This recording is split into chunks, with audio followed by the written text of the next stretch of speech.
2 Corinthians chapter 7. With promises like this to pull us on, dear friends, let's make a clean break with everything that defiles or distracts us, both within and without. Let's make our entire lives fit and holy temples for the worship of God. More passionate, more responsible. Trust us. We've never hurt a soul, never exploited or taken advantage of anyone. Don't think I'm finding fault with you. I told you earlier that I'm with you all the way, no matter what. I have, in fact, the greatest confidence in you.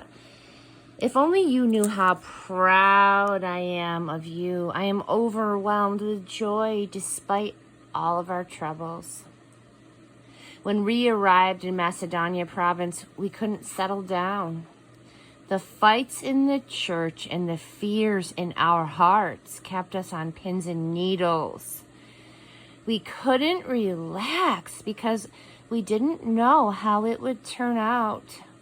Then the God who lifts up the downcast lifted our heads and our hearts with the arrival of Titus. We were glad just to see him, but the true reassurance came in what he told us about you. How much you cared, how much you grieved, and how concerned you were for me. I went from worry to tranquility in no time. I know I distressed you greatly with my letter.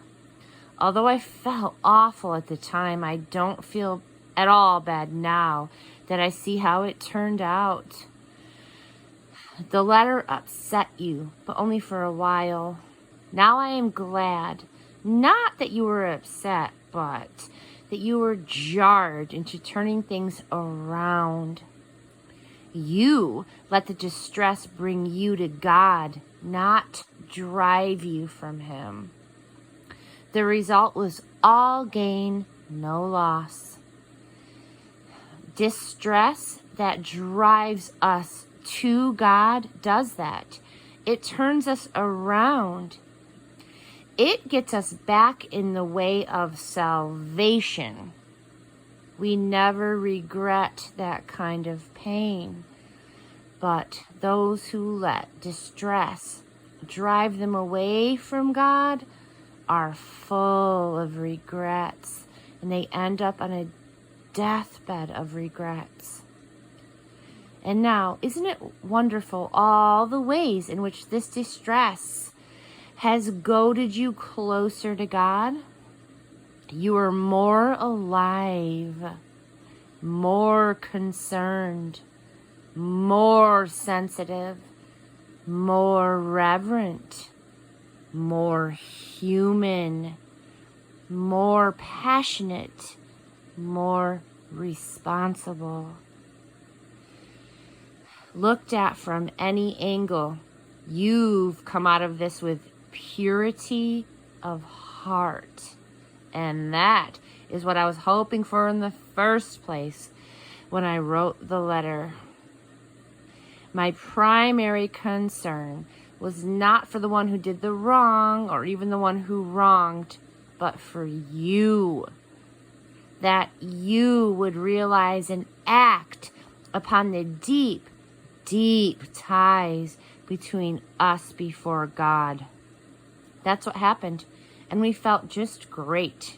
And then, when we saw how Titus felt, his exuberance over your response, our joy doubled. It was wonderful to see how revived and refreshed he was by everything you did. If I went out on a limb in telling Titus how great I thought you were, you didn't cut off that limb.